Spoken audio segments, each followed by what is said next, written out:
Bonjour, je suis Grégory Barbier, voici les grands crimes de l'Est. Né à Belfort, rentré en Tchécoslovaquie, puis de retour à Audincourt, André Lodz a eu un destin compliqué. Et ça ne va pas s'arranger devant le tribunal de Vesoul, où on lui reproche le pire. Lors de son procès, l'Est républicain notait la déconcertante indifférence du cynique assassin. Mais alors d'où vient André Lodz et que lui reproche-t-on devant le tribunal de Vesoul ce mardi de février 1957 ? Le jeune homme est né à Belfort le 9 novembre 1932, d'une mère tchécoslovaque et d'un père français. Alors qu'il n'a que 2 ans, sa mère est expulsée, elle regagne son pays en emmenant son fils avec elle. Celui-ci restera dans l'Est de l'Europe pendant près de 20 ans. De retour en France, il retrouve son père à Audincourt, qui, remarié, vit avec une nouvelle épouse et 3 enfants, commence alors pour André une vie de petit boulot.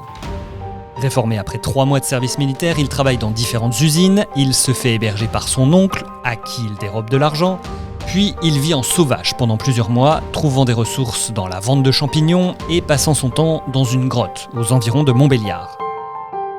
Sans plus aucune ressource, il décide alors de retrouver Madame Bouvier à Dal dans le Doubs, une personne chez qui il avait travaillé auparavant comme jardinier. Il lui dérobe du pain, du beurre et surtout 5000 francs, un délit qui lui vaut alors 6 mois de prison. À la sortie de la maison d'arrêt, André Lodz reprend sa vie de vagabond. Il arrive à Luz, en Haute-Saône, chez les époux Chavet. Ceux-ci exploitent une ferme un peu à l'écart du village, au Moulin. Il y restera un moment.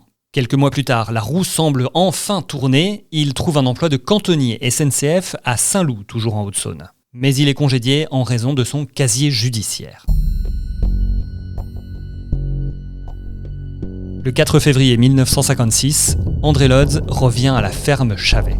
Il se cache dans du foin, il attend le départ du mari et de l'aîné des enfants, car il sait trop que ceux-ci s'absentent pour aller à l'office religieux, explique l'Est républicain. À peine sont-ils partis qu'ils pénètrent dans la cuisine où se trouve Dorcas Chavet. Il lui demande de l'eau. La femme effrayée lui offre du pain, du lait, des confitures.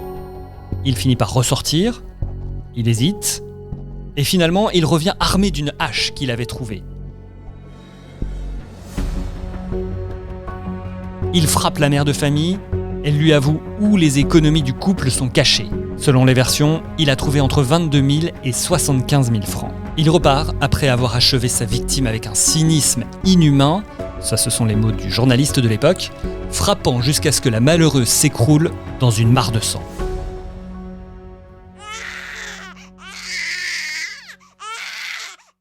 À quelques pas à peine de là, un enfant pleure dans son berceau. La plus grande sœur, terrorisée, s'était cachée. Un crime prémédité, crapuleux, abominable. La fermière du moulin de Luz était morte après avoir été frappée à 5 reprises. André Lodz, qui avait été aperçu par 2 témoins, s'enfuit en Suisse. Il y est arrêté pour de nouveaux méfaits, incarcéré au centre pénitentiaire du canton de Berne, où en plus, il mène la vie dure à ses gardiens.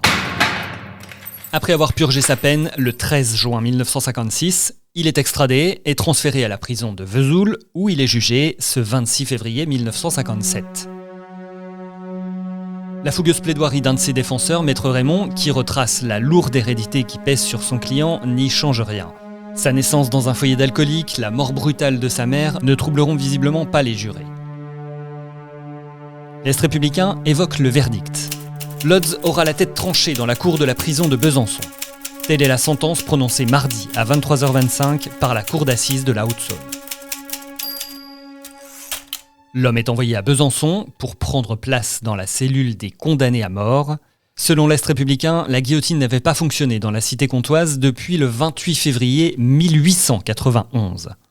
Son couperet tombe le 26 novembre 1957. André Lodz est le dernier condamné à mort à avoir été exécuté à Besançon. C'était Les Grands Crimes de l'Est avec le crime sauvage perpétré par André Lodz, une histoire écrite par Jérôme Estrada. Dans 2 semaines, un autre crime sauvage, celui de Mohamed Aïssaoui, défiguré et jeté dans la Moselle. Pour écouter l'épisode dès sa sortie, une solution, vous abonner gratuitement sur toutes les plateformes de podcast, mais on est aussi sur Deezer et Spotify. À dans 2 semaines.